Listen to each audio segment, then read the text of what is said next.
അപ്പം പറഞ്ഞു വരുന്ന കണ്ട വൈഫൈ പോയി ജോയിൻ ചെയ്യാൻ പറ്റരുത്. ഇങ്ങനെ വൈഫൈ നോക്കുമല്ലോ, ഏതെങ്കിലും വൈഫൈ ഉണ്ടോ ഫ്രീ ആയിട്ട് ആരെങ്കിലും ഓപ്പൺ ആയി കിടക്കുന്നുണ്ടോന്ന്.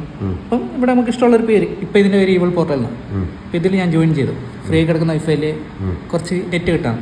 അപ്പം കയറുമ്പോൾ തന്നെ ആദ്യം വരുന്ന ഗൂഗിളിൻ്റെ സൈൻ. ഞാൻ എൻ്റെ പേര് ഇങ്ങനെ അടിക്കും, @xyz@gmail.com. പാസ്വേഡ് ഞാൻ അടിച്ചു 12345678. ഇത് ഞാൻ കൊടുത്ത് നെക്സ്റ്റ് അടിച്ചു. സാറൊന്നും ലോഡായില്ല, പക്ഷേ ഇങ്ങോട്ട് വന്നു. ആ യൂസർ നെയിമും പാസ്വേഡും കൂടെ കയറി. അങ്ങനെ നമ്മളെ ഇമെയിലും അങ്ങനെ പല സാധനങ്ങളും ഹാർവെസ്റ്റ് ചെയ്ത് കൊണ്ടുപോകാൻ പറ്റും. പിന്നെ ചില ആൾക്കാർ ഒരേ പാസ്വേഡ് എല്ലായിടത്തിലും ഉപയോഗിക്കും. അപ്പോൾ ഈ പാസ്വേഡും ഈ യൂസർ നെയിം വെച്ചിട്ട് നമ്മുടെ ബാക്കിയുള്ള അക്കൗണ്ട് ഹാക്ക് ചെയ്യാൻ പറ്റും. ഇല്ലല്ലോ, ഇത് ഞാൻ എനിക്ക് വിവരമുള്ളത് കൊണ്ട് ഞാൻ 1234 ആണല്ലോ അടിച്ചത്.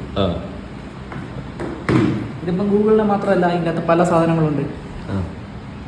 ഇപ്പം ആമസോണിൻ്റെ ആക്കാം, ആപ്പിളിൻ്റെ സൈനിൻ ആക്കാം, പിന്നെ പല പല ഫേസ്ബുക്കിൻ്റെ സൈനിൻ വേണമെങ്കിൽ അതാക്കാം, പിന്നെ അങ്ങനെ പലതും. പിന്നെ നമുക്ക് തന്നെ സ്വന്തമായിട്ട് റൈറ്റ് ചെയ്തിട്ട് പലതും ചെയ്യാം.